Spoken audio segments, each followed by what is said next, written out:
The drill sergeant slammed his clipboard to the ground. "Washed up. Weak, a goddamn charity case." She said nothing, just stood there, in regulation boots and standard fatigues, her blonde hair pulled into a tight knot, face blank.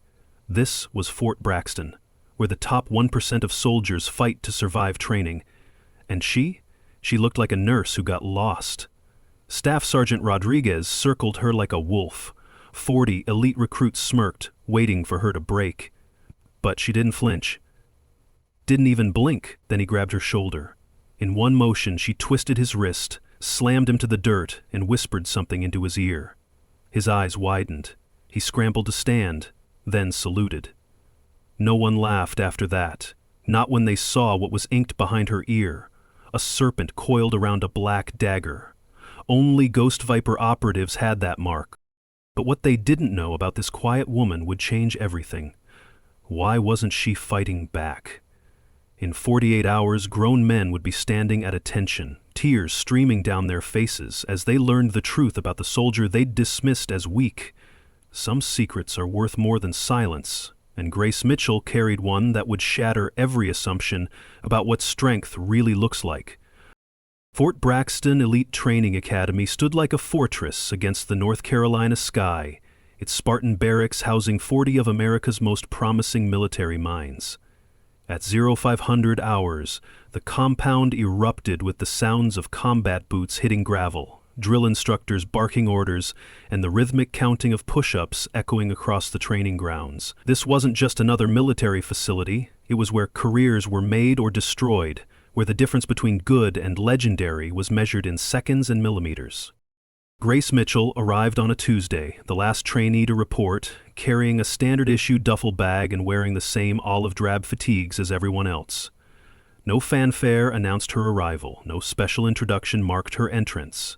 She simply appeared at the barracks door, scanned the room with those unnervingly calm blue eyes, and claimed the only remaining bunk, bottom rack, farthest from the door, the spot nobody wanted. The other 39 soldiers barely glanced up from their gear prep, already dismissing her as someone who'd wash out within the week. Staff Sergeant Marcus "Tank" Rodriguez had built his reputation on breaking people. 15 years of service had carved him into a mountain of muscle and conviction, with shoulders that could fill a doorway and a voice that could shake windows.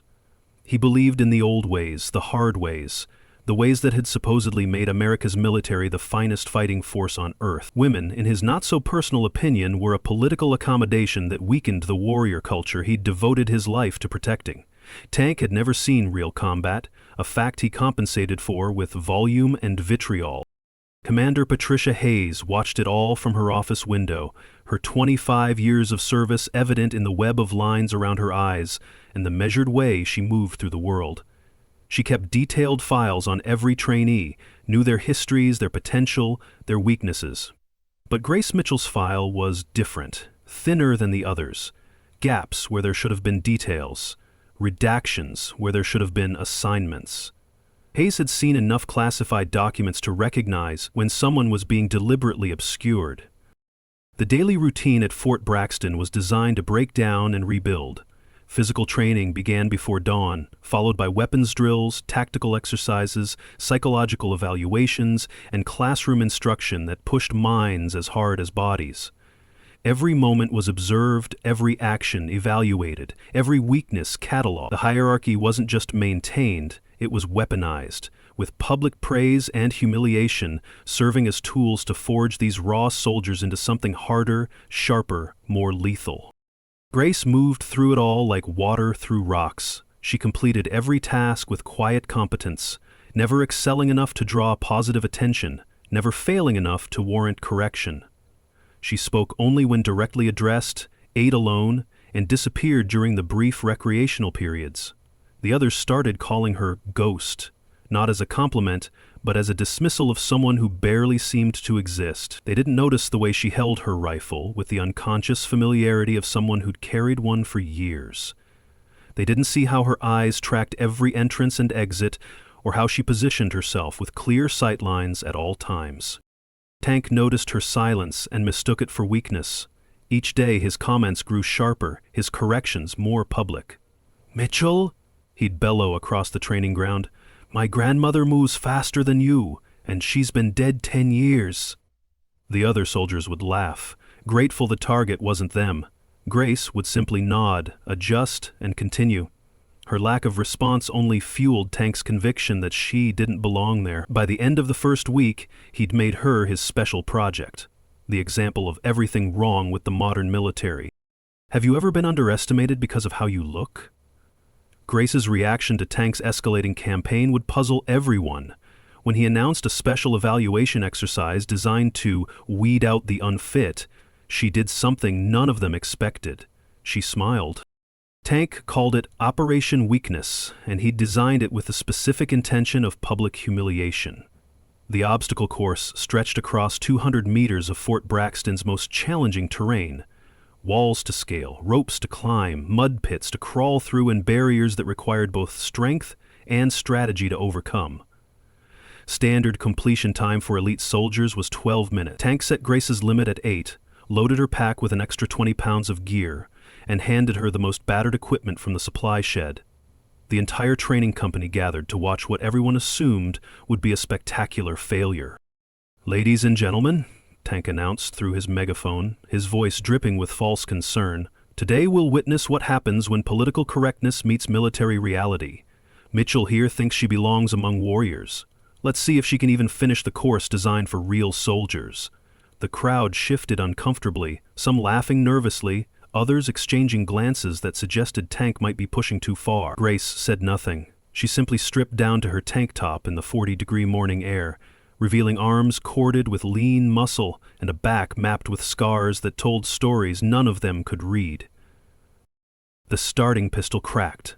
Grace exploded forward with a speed that made Tank's smirk falter.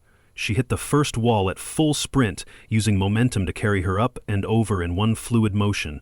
The rope climb that typically took soldiers 30 seconds, she ascended it in 12, her movements so efficient they looked almost lazy. Through the mud pit, under the barbed wire, over the barriers, each obstacle fell before her like dominoes.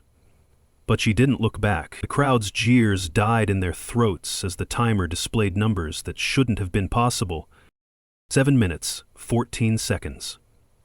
The training ground fell silent except for the sound of Grace's controlled breathing.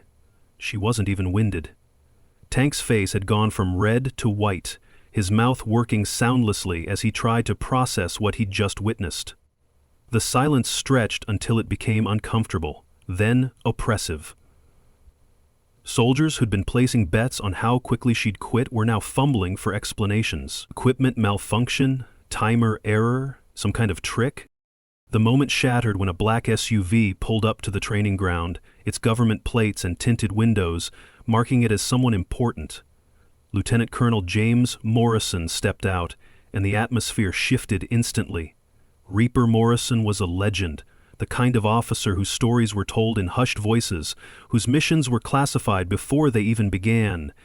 He'd been shot 4 times, captured twice, and had personally led operations that existed only in redacted files. Every soldier there straightened unconsciously as he approached.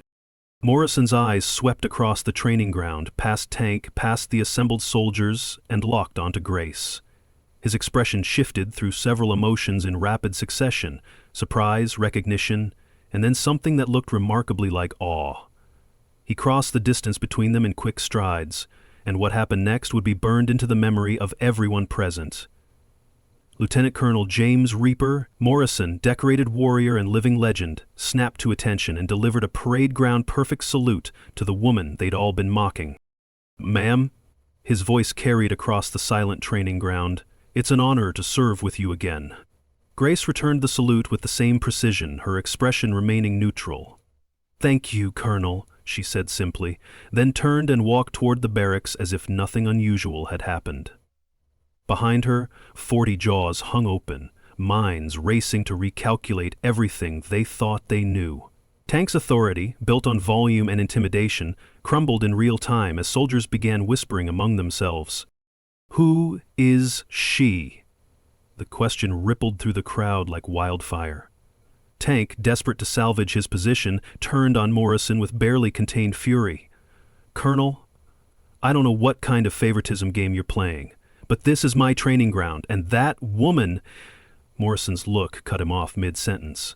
It was the kind of look that had probably preceded violence in less civilized settings. Morrison sat up. "Sergeant Rodriguez?" Morrison's voice was quiet but carried clearly. "You have no idea who you've been talking to, do you?" The question hung in the air like a challenge. Tank's belligerence wavered, uncertainty creeping into his features. Around them, soldiers were pulling out phones, trying to search for information, finding nothing. Grace Mitchell apparently didn't exist in any accessible database, but the way Morrison had looked at her, the way he'd saluted, that wasn't protocol, that was respect. The kind earned in places where respect was paid for in blood. Have you ever witnessed someone's true skills shock everyone around them? Commander Hayes emerged from the administrative building, a manila folder clutched in her hands, her expression grim. "All personnel conference room. Now." Her voice brooked no argument. As the soldiers filed toward the building, casting glances back at the now empty obstacle course, one thing was clear. Grace Mitchell was not who they thought she was. What Hayes found in that classified file would change everything they thought they knew about elite soldiers. The conference room filled with the electric tension of 40 soldiers trying to make sense of what they'd witnessed.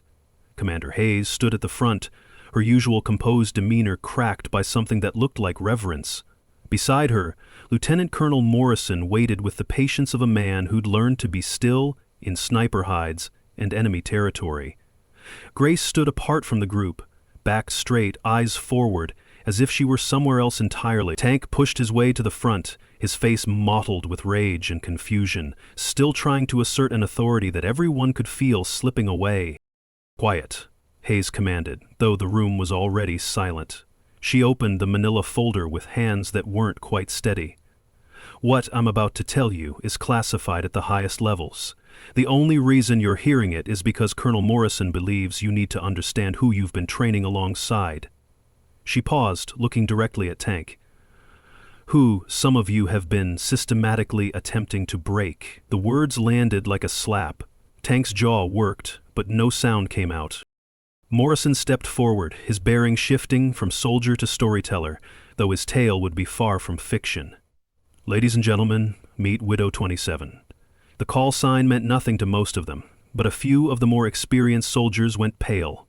Widow 27 was a ghost story, a legend whispered in forward operating bases and special operations briefings. The operator who'd done the impossible, who'd survived the unsurvivable. Master Sergeant Grace Mitchell, Morrison continued, 47 confirmed kills, 12 successful extractions from territories you're not cleared to know existed, and the only living recipient of a medal so classified we can't even name it in this room." The revelation hit the room like a concussion grenade. Soldiers who'd laughed at her stumbles during training were trying to reconcile the quiet woman with the statistics Morrison was listing. 4 bronze stars, 3 purple hearts, a silver star with Valor device, commendations from allied nations whose operations didn't officially exist. The list went on, each achievement more impossible than the last, but Morrison wasn't done. His voice dropped, taking on the weight of personal memory. Afghanistan, October 2019. Operation Silent Thunder. Several soldiers recognized the name. It was taught in advanced tactics courses as an example of mission planning gone catastrophically wrong. Grace led a 6-person team into Taliban-controlled mountains to extract a captured diplomat. Intel was compromised. They walked into an ambush. Morrison's voice roughened. "I was running Overwatch from Bagram. I listened to the radio traffic as her team was cut down one by one. Listened to her calling in danger close air support on her own position. Listened to her go silent for 72 hours. The room was so quiet you could hear the fluorescent lights humming. Grace hadn't moved, hadn't reacted, but tears were tracking silently down her face. Morrison continued, his own voice not entirely steady. When the QRF finally reached the position, they found 23 enemy KIA. They found 5 American heroes who died defending that hilltop. And they found Grace, barely alive, having crawled 15 miles through enemy territory with the diplomat on her back. Both of them shot, both of them nearly dead from exposure. She'd tourniqueted his wounds with strips from her own uniform. She'd kept him alive on nothing but willpower and whatever God watches over warriors like her. Tank had gone from red to white to something approaching green. His mouth opened and closed like a fish out of water as the full weight of his actions crashed down on him. He'd been publicly humiliating someone who'd bled for freedoms he'd only pretended to defend.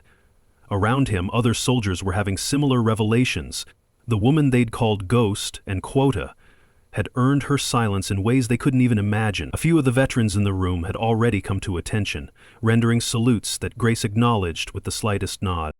"Show them," Morrison said quietly. Grace hesitated for the first time since anyone had met her. Then, slowly, she turned around and lifted the back of her shirt. The room gasped collectively. Her entire back was a canvas of remembrance, names and dates tattooed in precise military script. David Chen, Kenneth Williams, Maria Santos, James Tucker, Robert Kim. Her team. Her family. Below their names, coordinates that every tactician in the room recognized as some of the most dangerous terrain in Afghanistan. At the center, a black widow spider, its hourglass marking the color of dried blood. Never forgotten, curved beneath it, all in Gothic script. "I tried to quit," Grace spoke for the first time, her voice steady despite the tears. "They wouldn't let me. Said the best way to honor my team was to train the next generation. Said I could save lives by teaching what I'd learned." She turned back to face them, and 40 trained killers found they couldn't meet her eyes. "I came here to hide, to try to be nobody again. Tank was right about one thing. I am a failure. I failed to bring my team home." The conference room erupted. Veterans pushed forward to salute properly. Younger soldiers stammered apologies. Tank tried to speak, to explain, to justify, but the words died under the weight of collective contempt from his former supporters. He'd become a pariah in the span of 10 minutes, his toxic leadership style exposed as the shallow posturing it had always been. Grace accepted the apologies with quiet grace, but offered no absolution. She simply stood there, finally revealed, carrying her ghosts with a dignity that made everyone else feel small. "What would you do if you discovered you'd been disrespecting a war hero?" Morrison wasn't finished. He pulled out his phone, showing a message that had just arrived.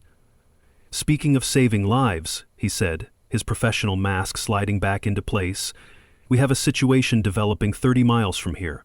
Hostage scenario, children involved. Local SWAT is overwhelmed." He looked at Grace, and everyone saw the moment she transformed from broken survivor to weapon. "Ma'am, they need someone with your particular skills." The test of Grace's true character was just beginning. The operations center at Fort Braxton transformed into a hive of controlled chaos within minutes. Monitors flickered to life, showing aerial footage of Jefferson Elementary School, where 17 children and 3 teachers were being held by an armed group whose demands kept escalating. Local SWAT had established a perimeter, but were out of their depth. The hostage-takers were using military tactics, suggesting training that went beyond typical criminal behavior. Commander Hayes stood before the tactical display, her expression grim. Beside her, Morrison worked the phones, calling in resources, and in the corner, Grace Mitchell stood perfectly still, watching the screens with the 1,000-yard stare of someone seeing past the present into all the ways this could go wrong. "I'm not doing this," Grace said quietly, but her voice carried. The room stopped. 40 soldiers, who'd just learned what she was capable of, watched her shake her head. "I'm done leading people to their deaths." The words hung heavy in the recycled air. Morrison started to speak, but Hayes raised a hand. This wasn't something that could be ordered or commanded. This was about choice, about stepping back into a nightmare she'd barely survived the first time. The silence stretched until one of the younger soldiers, Private Chen, stepped forward. "Ma'am?" His voice cracked slightly. "Those kids need you. We need you." One by one, others joined him. Not the bravado-filled chest-thumping that Tank had inspired, but quiet affirmations from soldiers who finally understood what real leadership looked like. They'd seen her times on the obstacle course, witnessed Morrison's respect, heard the roll call of her fallen team. Now they were asking her to trust them, the way her previous team had trusted her. Grace's jaw worked as she fought an internal battle visible to everyone watching. Finally, her shoulders squared. The transformation was instant and absolute, from traumatized survivor to battlefield commander. "Intel first," her voice snapped with authority that made everyone straighten unconsciously. "I need building schematics, number of hostiles, weapons assessment, and psychological profiles if we have them. Chin, Davis, Martinez, you're my intelligence cell. Get me everything." They scattered to terminals without hesitation. "Morrison, I need an entry team. Not your strongest, your smartest. People who can think when plans go sideways." She moved to the tactical display, her mind already 3 steps ahead. "And somebody get Tank out of my sight before I demonstrate some of the close-quarters combat techniques they don't teach in basic." Tank slunk from the room, his 15-year career effectively over. No one watched him go. They were too busy watching Grace orchestrate a precision operation with the casual efficiency of someone who'd done this dozens of times. She processed information at a speed that left staff officers scrambling to keep up, identified weaknesses in the hostage-takers' positions that surveillance had missed, and began building a plan that prioritized lives over glory. Every movement was economical, every decision calculated. This was what mastery looked like. "Ma'am," Chin called from his terminal, "I've got something. The lead hostage-taker facial recognition puts him as Marcus Webb, dishonorably discharged 3 years ago for extremist affiliations. He applied for Special Forces selection twice, failed the psychological evaluation both times." Grace nodded, filing the information. A wannabe who thought he had something to prove, the most dangerous kind of amateur, skilled enough to do it. She turned to the assembled volunteers, seeing past their ranks and records to what actually mattered. "This isn't about being heroes," she said, her voice carrying the weight of hard-won wisdom. "Heroes get people killed. This is about precision, discipline, and bringing everyone home. My last team thought they were heroes. Now their name's on my back." The brutal honesty hit harder than any motivational speech. "If you follow my lead, if you do exactly what I say, when I say it, we'll get those kids out. But I need to know you understand. This isn't a movie. When bullets start flying, your instinct will be to protect yourself. You'll need to override that. Can you do that?" The volunteers nodded, and Grace saw something in their eyes that made her believe them, not the false bravado of untested soldiers, but the quiet determination of people who understood the stakes. She began assigning roles with the precision of a chess master positioning pieces. Overwatch positions, entry points, contingency plans for contingencies. Every soldier got a job that matched their skills and, more importantly, their temperament. Those who'd mocked her silence now hung on every word. The transformation in the room was complete. Where hours ago these soldiers had seen a weak link to be ridiculed, they now saw a master practitioner of the art of war. Grace's hands moved over the tactical display, choreographing violence with the delicacy of a conductor leading a symphony. She'd identified 3 entry points, 2 distraction operations, and a psychological pressure campaign that would push the hostage-takers exactly where she wanted them. It was brilliant, it was terrifying, it was exactly what those children needed. "Have you ever had to step up when others were counting on you?" Grace looked at her makeshift team, seeing echoes of the soldiers she'd lost. The difference was, this time she knew the cost. This time she could prepare them for the reality behind the romance. "Gear up," she ordered. "We move in 2 hours. And remember, those kids are counting on us to be better than our fear." As the team scattered to prepare, Morrison approached. "You know you don't have to do this," he said quietly. Grace's smile was sharp as a blade. "That's where you're wrong, Colonel. This is exactly what I have to do." What happened next would define Grace's legacy forever. The operation unfolded with the precision of a Swiss watch.